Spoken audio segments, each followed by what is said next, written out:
Chegou o momento no nosso quadro Cimesp no programa Piracicaba Agora.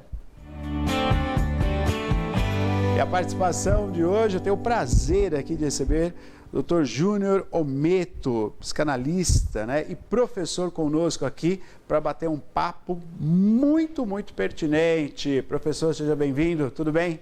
Muito obrigado, Neto. Boa noite. Prazer estar aqui com você.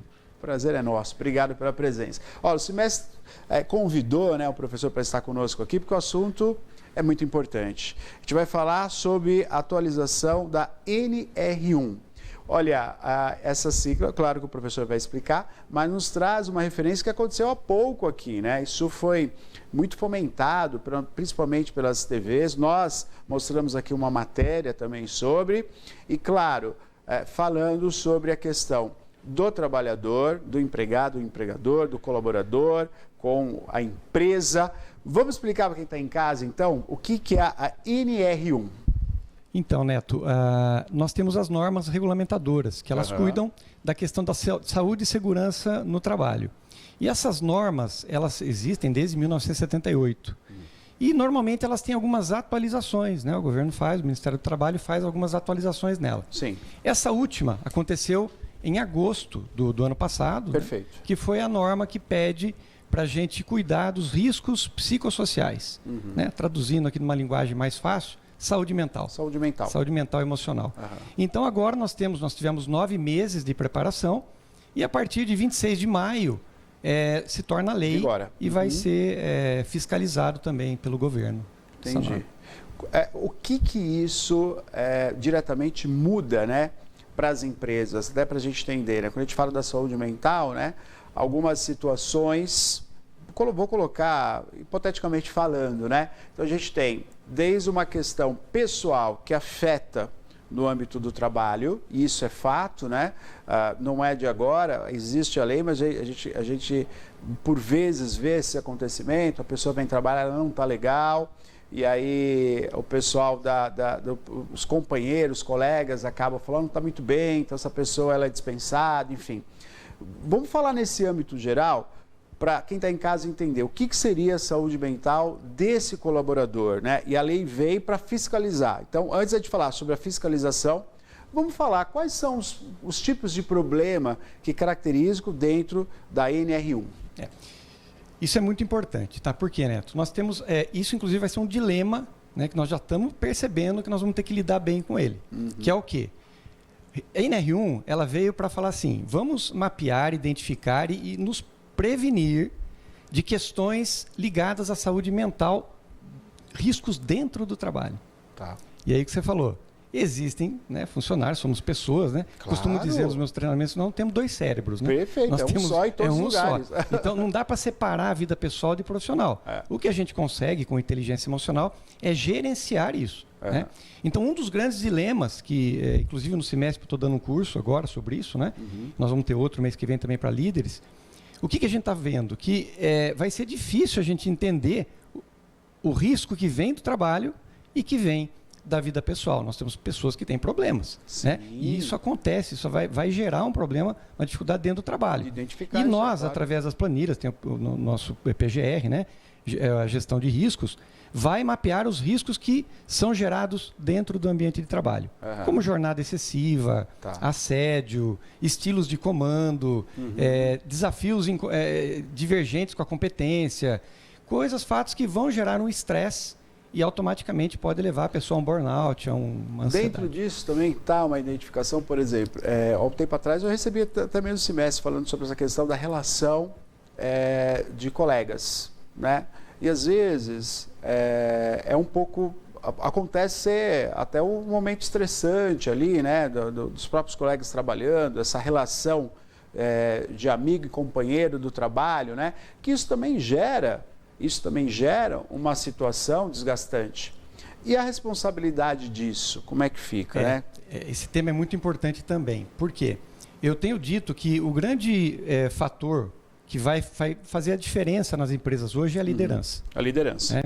Então, é claro que o RH, o pessoal de segurança, né? Compliance, todos eles vão atuar dentro dessas regras da NR1. Mas o grande fator determinante do sucesso ou não vai ser a liderança. Porque onde que ocorre a base, né, os riscos psicossociais? Na forma de liderança. O clima organizacional, ele é feito pela cultura. A cultura é basicamente os donos, né, e embaixo deles, na parte estratégica, na parte tática, nós temos a equipe gerencial. Perfeito. Então, esses líderes, eles têm que ser bem treinados, saber bem, eu costumo dizer que precisam ser quase psicólogos aí, né, para poder lidar com a galera e poder mapear e resolver essas questões que aparecem no dia a dia, né? Que são muitas. E é interessante isso, né? Porque daí a gente vai subindo, né? A pirâmide, retornando, né? Nessa pirâmide, né?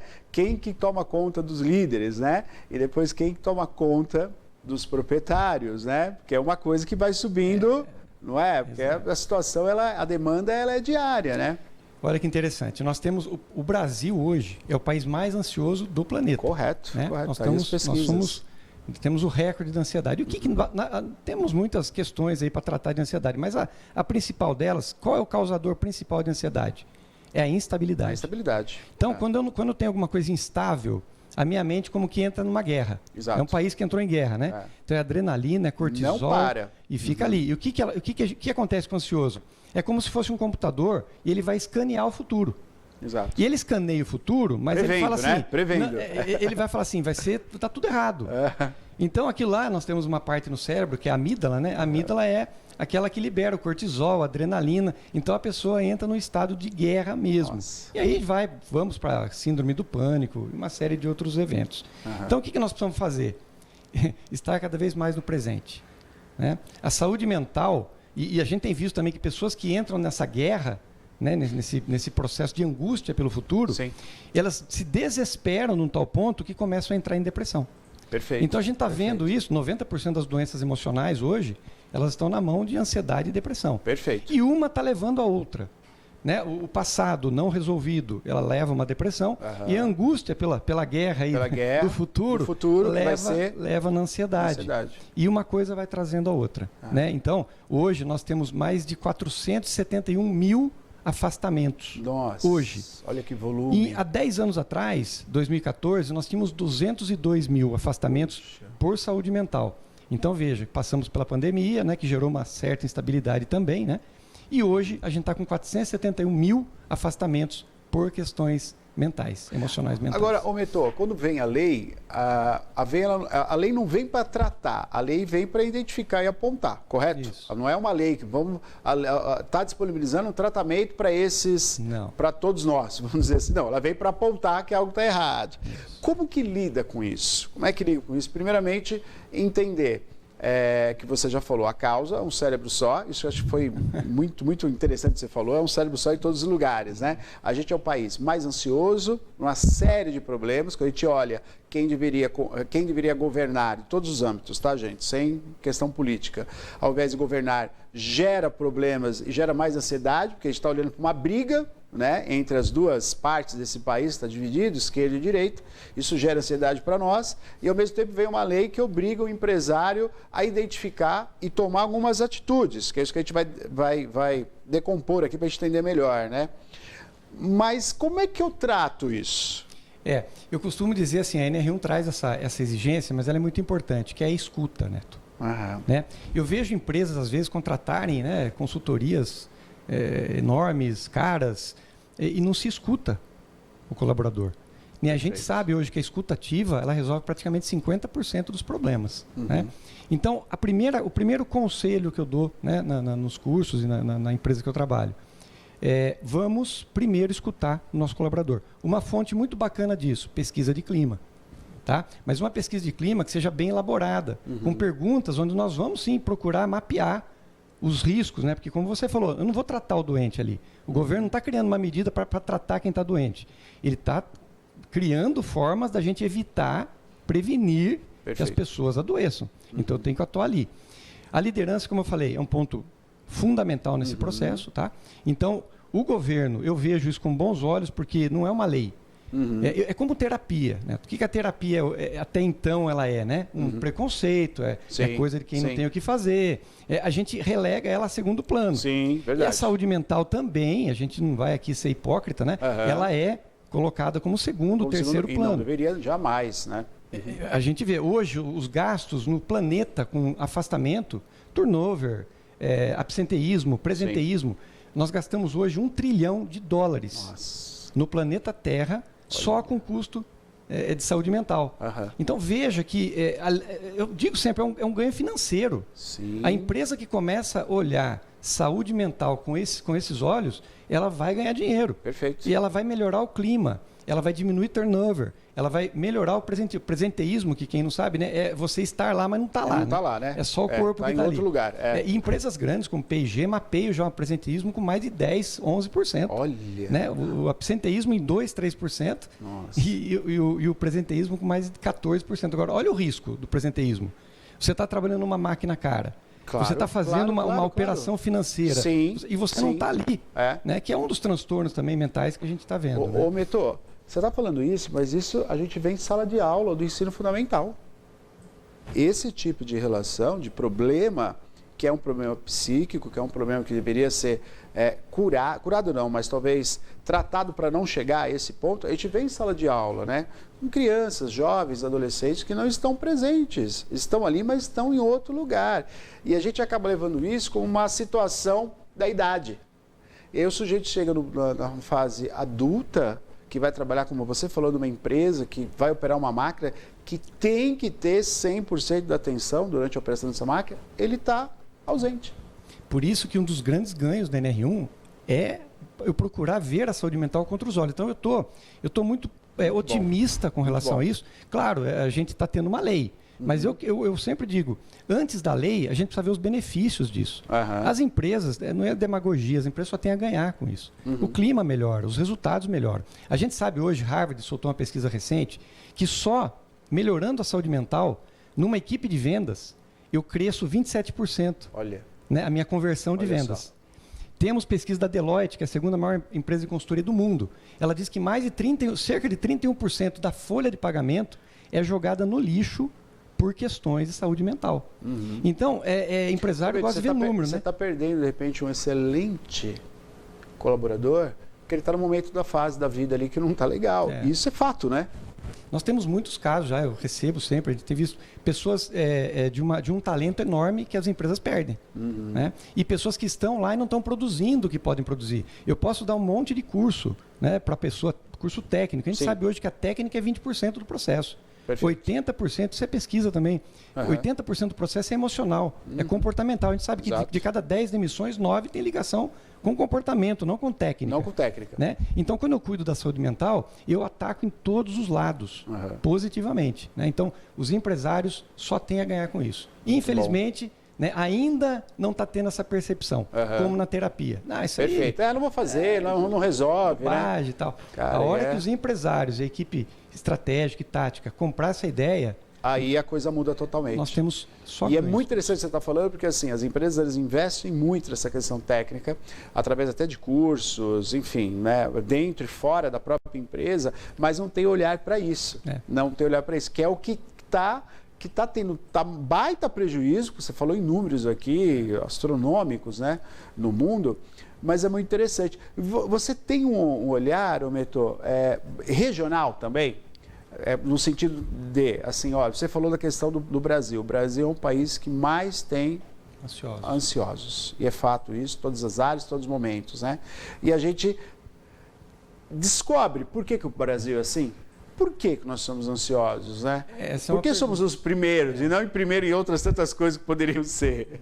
Essa é uma pergunta sempre é feita, né? Nós temos vários elementos que causam isso, porque a ansiedade é muito própria de cada um, né? Como Freud, meu guru, dizia, né?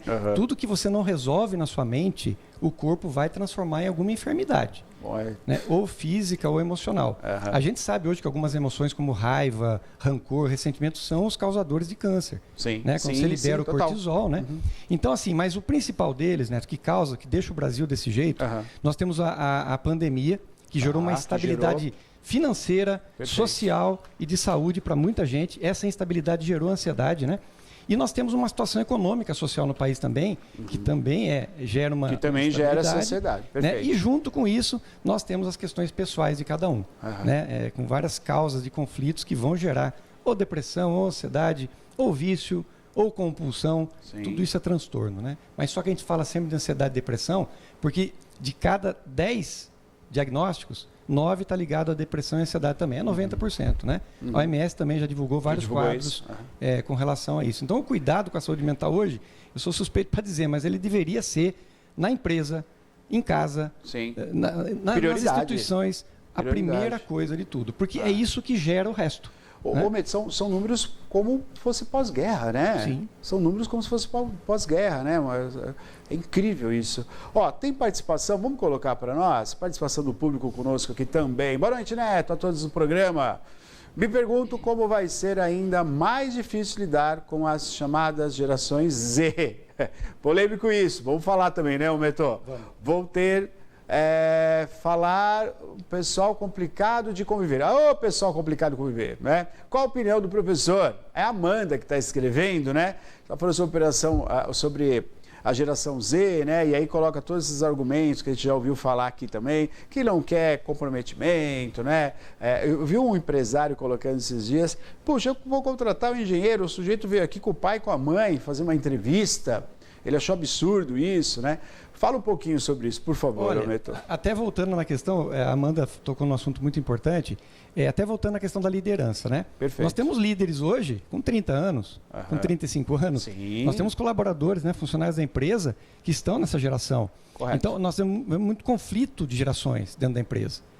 Tanto para a liderança, Neto, quanto para essas pessoas, quanto para nós que vamos lidar com pessoas.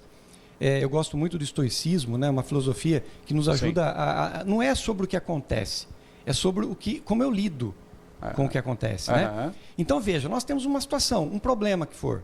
É esse que a Amanda citou, seja qual for. Nós temos o problema. O que nós vamos fazer? Não tem como resolver de imediato. Sim. Então, qual a única alternativa que eu tenho? Lidar bem com isso. Fechar minha mente para a questão problemática, pessimista, negativa, para abrir meu cérebro para quais são as soluções que eu posso ter para isso. Esse é o primeiro momento de transição. É entender que nós temos um problema sim, e não adianta desesperar. E ele não vai ser resolvido com o piscar de olhos, né? Então a gente vai falar assim, eu tenho problema, como que eu vou lidar com isso? A primeira dica que eu dou, Neto, para o líder e para nós, né, e para essa situação que a Amanda nos trouxe, empatia. Perfeito. Empatia é o melhor remédio para tudo. Eu vou brigar com a pessoa que não concorda comigo? Não. Eu vou entender o que está acontecendo com ela e de uma maneira positiva, né, construtiva, eu vou tentar resolver aquilo. As pessoas partem para a ignorância, né? Partem para a briga. Para a briga. Não, né? Vamos partir para a empatia. O que é empatia? A premissa básica da empatia é o respeito, é o direito que eu dou do outro ser ele. Claro que existem normas. E essas normas têm que ser respeitadas. Tá? Mas a primeira coisa que eu digo, temos um problema? Ok. Não vamos ficar no problema. Não vai ficar problema. Vamos buscar saídas. Mas porque sobre Sempre o problema não tem o mínimo controle. Problemas acontecem o tempo todo. Mas sobre como eu vou lidar com aquilo, isso faz... É a minha parte, é o meu controle, né, Mentor? O líder, o professor, as pessoas que tratam, né, como esse caso aí que ela trouxe, como outros que a gente está falando aqui na própria liderança da empresa, de grupos, né, de equipes, a empatia é a melhor solução. Porque eu fecho meu cérebro para o problema. E aí eu consigo encontrar saídas. Claro. As pessoas estão paradas no problema. Em cima do problema ali. Não vai. Não vai para lugar nenhum.